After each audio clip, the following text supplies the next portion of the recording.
Okay, so I'm going to take a look at this map that Wraith138 make. He's trying to improve it, but I'm telling him my main criticism, look how flat this map is. There's basically no height variation whatsoever. So like, I would do things like this room, for example. If you lower this floor, I'm not going to go through and do the whole thing here. But let's say make a set of steps like this. Boom. I think that's too tall. But there's a quick way that you can add some height to a room. It's just putting steps right at the doorway. You could do the same thing with the lift too. And another thing I'm going to show you.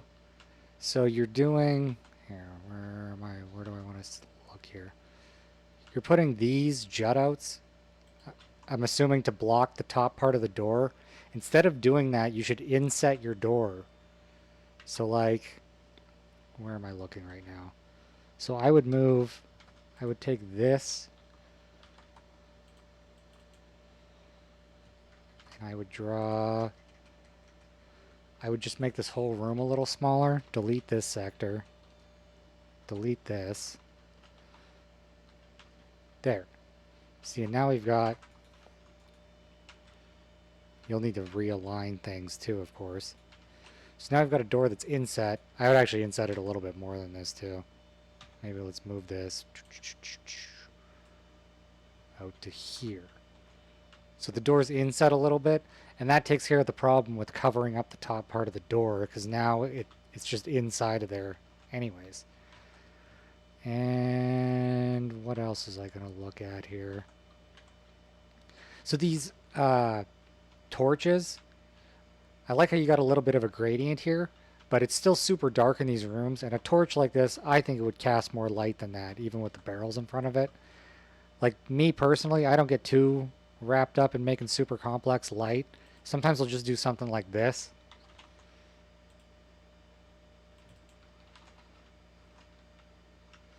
And like, to me, that adds a little bit of something to the room.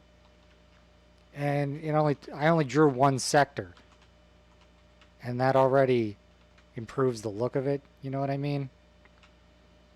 And that's just and like, I don't expect people to make, tiny ass little sectors, even if you go 2. Something like that. And like, there, that's just a gradient that's made with like 3 different light levels. And it looks, I don't know, for my money, that looks pretty good, in my opinion.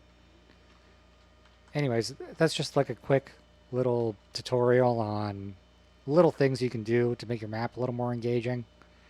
I realized that now with this room, this is what I was saying before too. I was talking to him in the Discord here. So like, now all these other rooms got to get moved down. It's a lot of work. It's better to try and incorporate these kind of levels as you're making the map, rather than going back and doing it later, because now you have to shift all kinds of stuff to make it work. So you might be further ahead to just start a new map at this point. I don't know what to tell you. Or leave this as is and make more map. I don't know. You might be further ahead to just make a new map. But these are some tips that I use to make things a little more visually interesting and a little more interesting from the combat perspective. So yeah, there's my video, and thanks for watching. See ya.